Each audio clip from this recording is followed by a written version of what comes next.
Good evening, everybody, and welcome to the Cystic Fibrosis Foundation Western Pennsylvania Chapter's annual Passion for Wine event. My name is Becky Auer. I am a CF mom to Katie, and our family has been volunteering for over 24 years.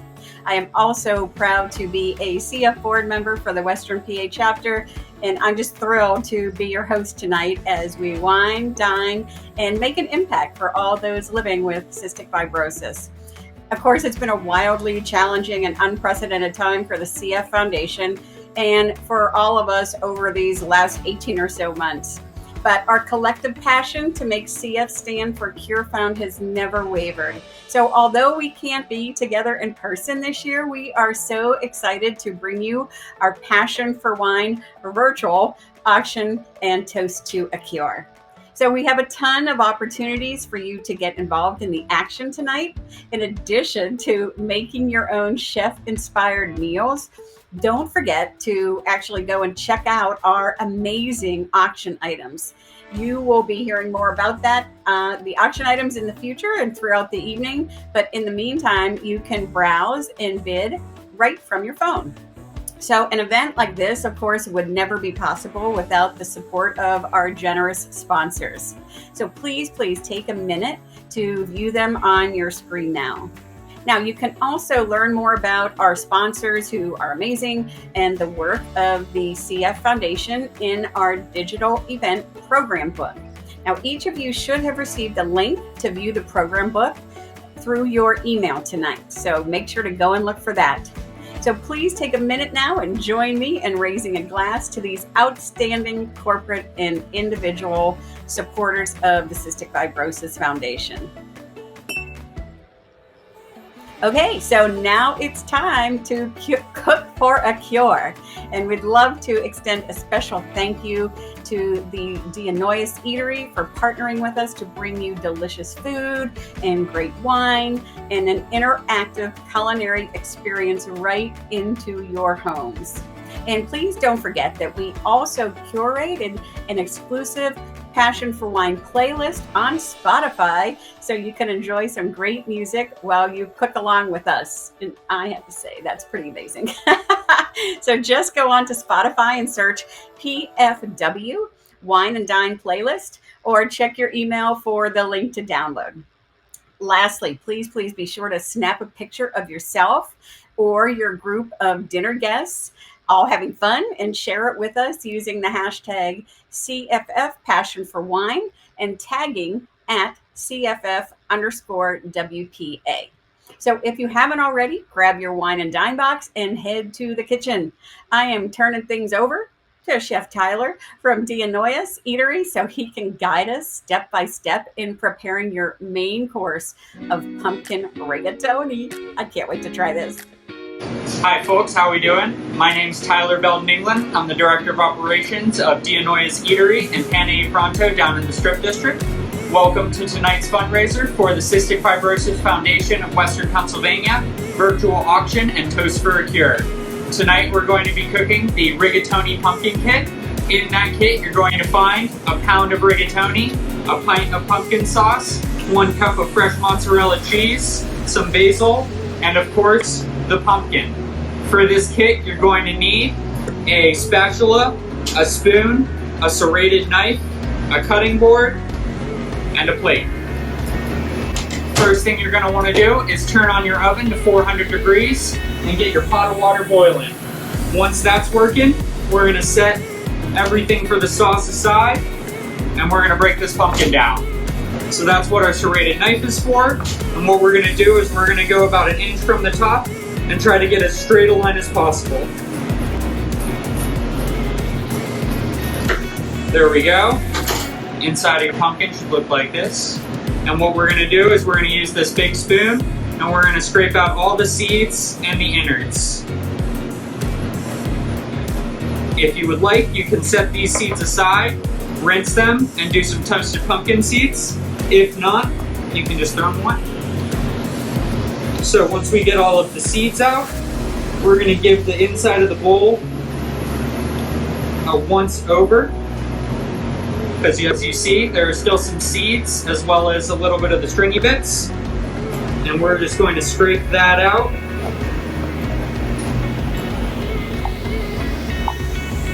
Just like you're carving a pumpkin. Alright. And the reason you want to get as many of these stringy bits off as possible is because as they are smaller than the rest of the pumpkin, they will burn quickly. So we want to make sure we scrape out this pumpkin as clean as we can get it. One more and I think we should be looking pretty good. There we go. So a little bit left in there is quite alright, and as clean as you want to get it is your preference. So once we're at this point, we're gonna take a little bit of oil, salt, and pepper. We're gonna rub it down, place it on a sheet tray, and pop it into the oven for about 30 minutes. Great. Just give it a nice coating outside and in. Don't be afraid to use your hands to really rub that oil in. A nice even coating. Dry your hands off a little bit. And then a nice salt and pepper.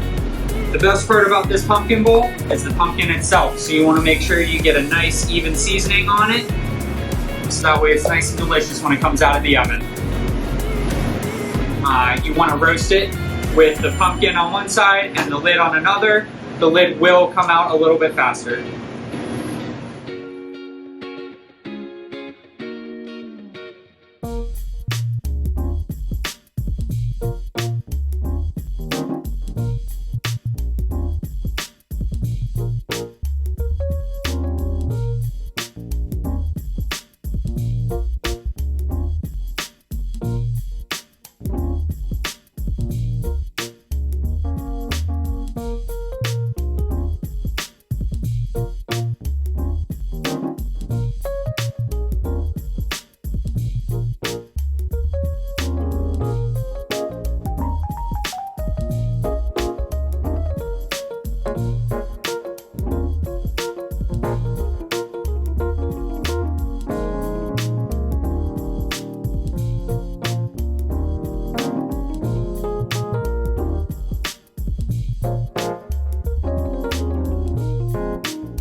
It's been about 10 minutes. Our lid is fully roasted and out. The pumpkin is roasting away in the oven, and we're going to start on our sauce. So the first thing we're going to do is grab our spatula, open up this container, and we're going to get all this good sauce into the pan.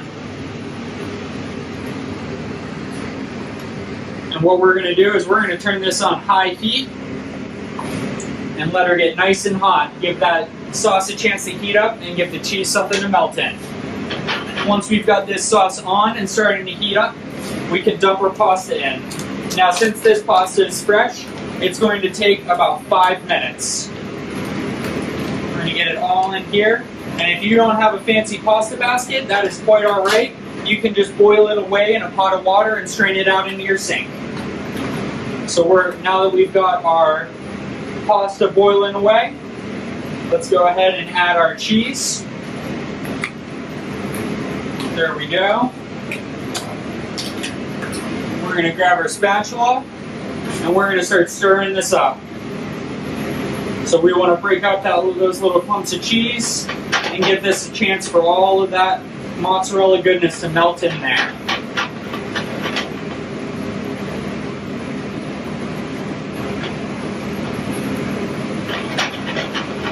While this is happening, you should be keeping a close eye on your pumpkin.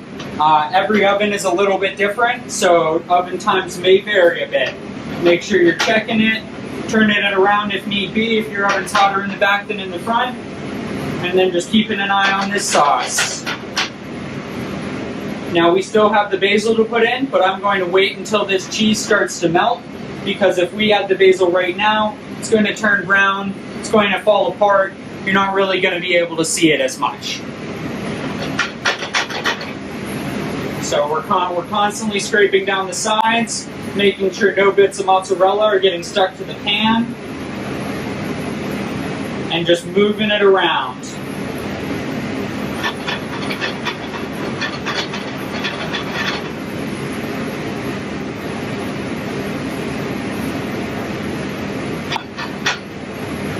Your stove at home probably isn't as powerful as my stove here, so things might take just a little bit longer than as long as they take on my stove.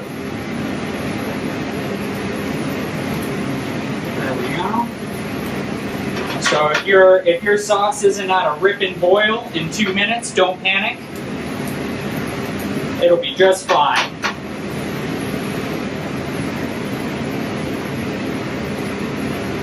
I'm going to turn this down just a skosh. And right about now is when we're going to add our basil. We're just going to plop that right in there. You're more than welcome to tear it up if you'd like, but for the most part what you're looking for is that essence of basil, so I don't think it's necessary. Alright, our pasta is boiling away. We're going to give that a little jostle, a little feel test. It's getting pretty close. And as you can see, that mozzarella is just beginning to melt. So if we keep stirring this up, it really speeds up that process of melting. Alright, and I'm going to check on my pumpkin. I have a handy spatula right here. And looks like we are good to go. And so we're just going to pop this guy right here next to the lid. Set this baking pan aside with the spatula. I don't need that anymore. We are almost ready. You can see that mozzarella is really starting to incorporate there. The goal is for all of it to be melted into that sauce so that it's one sauce and no big clumps of mozzarella in there. There we go. That's starting to look great. We're going to check our pasta again.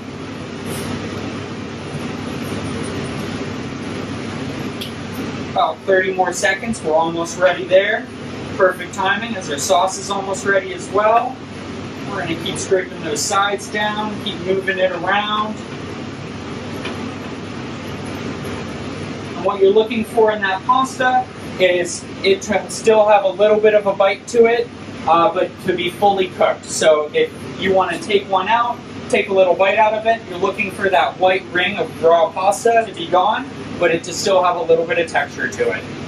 Of course, everybody's tastes are different, so if you like your pasta a little more well done, there's no problem at all with that. You can just leave it in the pot a little bit longer, or if you like your pasta even more on the al dente side, you can just pull it out a little bit earlier.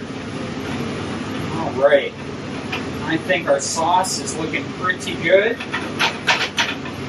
All that mozzarella looks like it's nice and incorporated. Basil's nice and good in there. We are going to pull our pasta. And again, if you don't have a pasta basket, you can just strain all of this right into your kitchen sink and then dump all the pasta in there at once. We're going to put a little bit of salt right on top of those fresh noodles. A little bit more. And then we're going to stir it up. Nice and good. Oh yeah.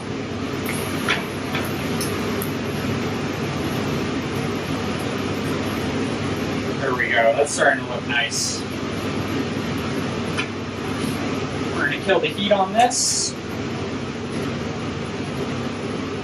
And we're ready to plate. So we have our freshly roasted pumpkin and lid here. We have our freshly cooked pumpkin rigatoni here. And we're just going to use this spatula to kind of guide us in. And it's all going to the same place in the end, so if you miss a little bit, that is not a problem at all. You're probably going to have a little more rigatoni than you have room for in your pumpkin, so I would just put this into a separate bowl, or if you like, just let it spill over top. That's what we do at the restaurant, and we think it looks lovely. And now that you have this overflowing pumpkin, we can just pop that lid right on top, and you are good to go. Thank you, Chef Tyler. You are amazing. Now, I'm sure that the wine has been flowing so far tonight, but since you're all seated and enjoying your delicious meal, I want to remind you again to be sure and check out our virtual auction. We highly certainly recommend using a second device like your iPhone or your iPad, because this will allow you to browse through the auction packages, receive different bid alerts, and to watch our program all at the same time. Talk about multitasking. You'll also want to utilize the mobile auction site to make a donation during our special amazing Bid for a Cure segment, and that's happening a little later tonight. You should all be so proud of the fact that by joining us tonight, you are making an impact and helping to advance the CF Foundation's mission. Because of you, we are one step closer to a cure. Since the CF Foundation was founded 65 years ago, it has achieved many groundbreaking milestones that are the result of an extraordinary community working together against great odds. We are driven by a dream that one day, every person with cystic fibrosis will have the chance to live a long, healthy life. Now, at this time, please watch this special message from Dr. Joe Paluski, co-director of the Cystic Fibrosis Program at Children's Hospital of Pittsburgh of UPMC. Hello, my name is Joe Paluski. I'm an adult pulmonary and critical care physician at the University of Pittsburgh Medical Center and co-director of the Cystic Fibrosis Program here in Pittsburgh. I would like to share with you a few perspectives on the status of the care and research in cystic fibrosis. With the development of Trikafta, a highly effective modulator that partially restores the function of the CF protein for up to 90% of individuals, we've seen a marked improvement in lung function, quality of life, and nutrition. These advancements in care have resulted in patients having many fewer hospitalizations and sick days, and really being able to live life much more fully. In contrast, we have 10 to 15% of our patients who are not eligible for this highly effective therapy, or those who have intolerance of this therapy. For them, the research must go on, and we have other areas in CF research that require continued effort so that we can one day cure this disease and make heroic interventions like lung transplantation unnecessary for this wonderful group of patients. So please join me in your support of the CF Foundation and the great work that they do so that we can all one day look back at CF as a disease that was cured. Thank you. Thank you, Dr. Paluski. Let's take a moment and raise our glasses to toast the incredible CF care team at UPMC. We are so fortunate to have them in Pittsburgh and leading the way for CF research. Cheers, Dr. P. As Dr. Paluski shared, in 2019, the FDA announced its approval of Trikafta, a new, highly effective therapy that treats the underlying cause of cystic fibrosis. The approval of Trikafta means that more than 90% of people with CF could eventually have a highly effective treatment for the underlying cause of their disease. Just over 50 years ago, CF was a story of no research and no treatments. Today, it's one of the most amazing stories in medicine. Thank you for joining us tonight. Your support makes this life-changing process possible. And of course, I want to give another special thanks to this year's generous event sponsors for helping to make our virtual Passion for Wine event a success. We have our fabulous rosé sponsors, UPMC and UPMC Health Plan, our Grand Cru sponsors, Thermo Fisher Scientific and Viatris, our premier cruise sponsors, Gendaco Construction Corporation, and the fabulous Janet and John Brendel, and our outstanding corporate supporter, of course, American Airlines. And we'd like to give a special thanks to the team at Dianoias Eatery and Chef Tyler, who, of course, we all know is amazing. So we would also like to recognize and thank our many auction donors whose names you can see on the screen right now. We couldn't put together the virtual auction without their generous contributions. And finally, we'd like to thank the Passion for Wine Event Committee for their hard work and dedication to making this year's event a success. Tonight is all about celebrating passion, a passion to find a cure for cystic fibrosis. That is the heart of this event, and no matter how CF has touched your life, this is what connects us all together. I'm so pleased to introduce you to a very special local family, and their story is the real reason we're here tonight. By joining us tonight, you can directly impact the lives of people living with this devastating disease. You can help support the search for a cure and add tomorrow's to the lives of people with CF. Please watch. Hi, I'm Shelly. And I'm Luke. And we have 3 children, Rowan, Bryce, and Elsie. Rowan is 5, Bryce is 2.5, and Elsie is soon to be 6 months. Bryce and Elsie both have cystic fibrosis. So cystic fibrosis is a genetic lung disease that also affects the pancreas and lots of other organs in your body. Bryce was diagnosed with cystic fibrosis at 2 weeks old.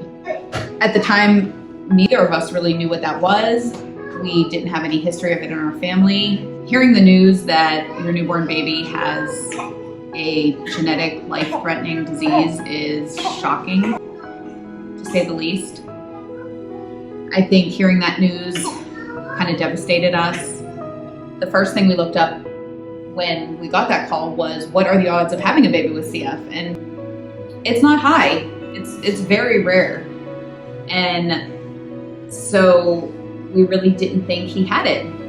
Soon after he got diagnosed, we realized that both Luke and I are carriers, and we have, with every child we have, a 75% chance of them not having CF and an only 25% chance of them having CF. So the fact that we then had Elsie, who also had CF, is kind of crazy. But when they grow up, it's going to be amazing. They're going to have someone who understands them, who gets what they're going through. The kids have a similar CF regimen with chest therapy and enzymes that we give them prior to every meal. Bryce, being over 2 years old, has a chest therapy vest that he does twice a day. Whenever he's sick, we increase his therapy to 3 or 4 times a day. And Elsie has a little cup that we do therapy twice a day with her, just by lightly beating on her chest, sides, and back. Both kids have to take enzymes prior to eating because of their different ages and different weights. They take different levels of creon to help them absorb fats and proteins. So giving a baby enzymes at 2 weeks old is quite the challenge. They really don't have their swallowing reflexes down, so it's quite difficult. I feel like how people lived at the beginning of the pandemic when they were unsure of what COVID would bring or how you got it or how it spread. That's kind of how we take different situations. You know, we don't like to be around people who are just around a large crowd. We don't like to be around people who their kids have colds, because for us, a cold is not just a cold. Now, Trikafta is pretty amazing, and we're hoping that gets approved for 2 and up soon, because both our children will qualify for it because of their mutations. Every time we visit clinic, which with Elsie right now, it's every month for her first year, and it was the same with Bryce. Now he goes every 3 months. But from the first time we met their pulmonologist, she has said there's a medication that's coming out and it's in the pipeline and it's going to be incredible and it's going to change the future for your kids. And we didn't know much about anything at that point, so hearing that was amazing. And we can't wait for our kids to be old enough to be on that. But there's a lot of people who don't qualify for it. Like 10% of people with CF don't qualify for Trikafta. So that's hard, and that's why we continue to fight for the people who can't take Trikafta yet and for a cure. For our kids, for everyone with CF, that's what we fight for every day. When Bryce got diagnosed, like we said, it was a total state of shock.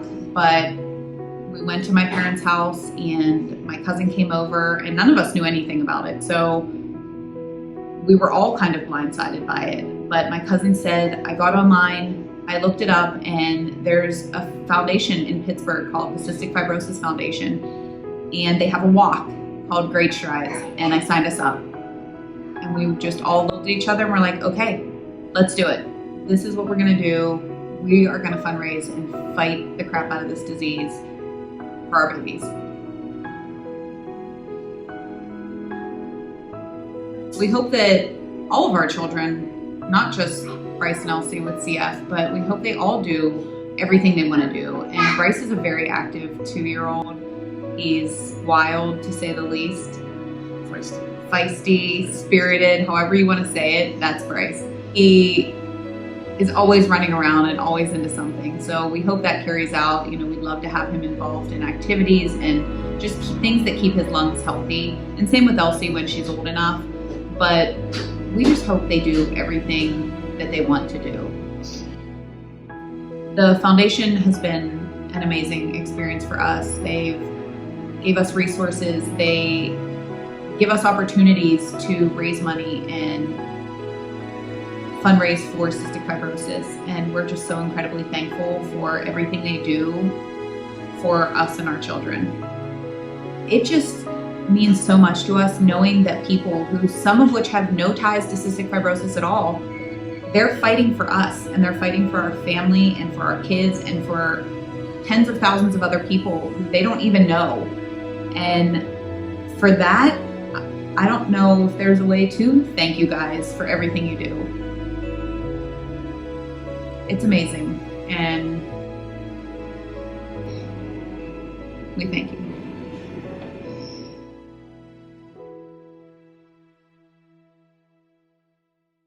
So tonight we're offering a very special opportunity to contribute money to fund the all-important research needed to find a cure for CF through our Bid for a Cure. Together we can provide the best research, technology, and treatment for cystic fibrosis. The work is expensive, but the rewards are life-giving. With your support, we are confident that one day, not one person will lose a child, a sibling, a parent, or a friend to cystic fibrosis. You have an opportunity in your lifetime to be a part of ending this disease. Now more than ever, we must maintain our momentum and make cystic fibrosis history for Bryce, Elsie, my daughter Katie, and so many others living with CF. Your contribution tonight is 100% tax deductible, and you'll go to sleep tonight with a warm feeling in your heart to know that you are making a difference in the lives of some amazing and very special people. Thank you in advance for making this life-changing research and patient care support possible. So donating is simple. From your mobile device, please find the link to our auction system in your email or text message. Select Bid for a Cure and choose a donation amount from the options. Or you can enter your desired amount manually. So please reach deep in your heart and give a level that is comfortable for you. I am just thrilled to share that we've had several generous donors who contributed early to kick off our Bid for a Cure tonight and ensure that the work of the CF Foundation continues. So thank you to our bid benefactors. That would be Melinda and Jamie Edwards, Sandy and Ken Kuska, Rosemary and Jim O'Neill, Linda and Don Schmeck, Carolyn and Matt Whitworth, and Patty and Bob Forte. This group has collectively donated $5,750 to the CFF and challenges all of you to match that amount tonight to help us raise at least $10,000 for CFF. And I know we can do it. So the pandemic has changed so many things, but it has not changed our mission to cure CF. Let's make our dream come true. Let's make CF stand for Cure Found. Once again, from your mobile device, please find the link to our auction system in your email or your text message. Select Bid for a Cure and choose a donation amount from the options, or you can enter your desired amount manually. Now, as you make your donations tonight, our progress bar will continue to move one step closer to a cure. And if you'd like to view the progress bar in real time, you can go ahead and check it out here. Thank you so much to all the generous donors. This is exactly what a passion for wine is all about. Friends, family, corporate support, and community all coming together for a cure. I am simply blown away by all of your support. Thank you to everyone who donated, and thank you to everybody who's out there bidding on auction items. The progress of the CF Foundation would not be possible without you. Now, as a reminder, the ability to make a bid for a cure donation, as well as to bid on the amazing auction items, will remain open until 9 p.m. tonight. So please feel free to share the Passion for Wine website with your friends or followers and family to help us meet our goal. And that link is events.cff.org/Passion for Wine. It's really been a great time, and I have enjoyed being your MC tonight. I hope you'll all be continuing to wine and dine and celebrate at your homes tonight with your friends and your family. Thank you again for your generosity and passionate support of our mission to find a cure for all those living with cystic fibrosis. Please stay safe. Enjoy the upcoming holidays, and we look forward to seeing you back in person in 2022. Have a great night. Thank you, and cheers to you.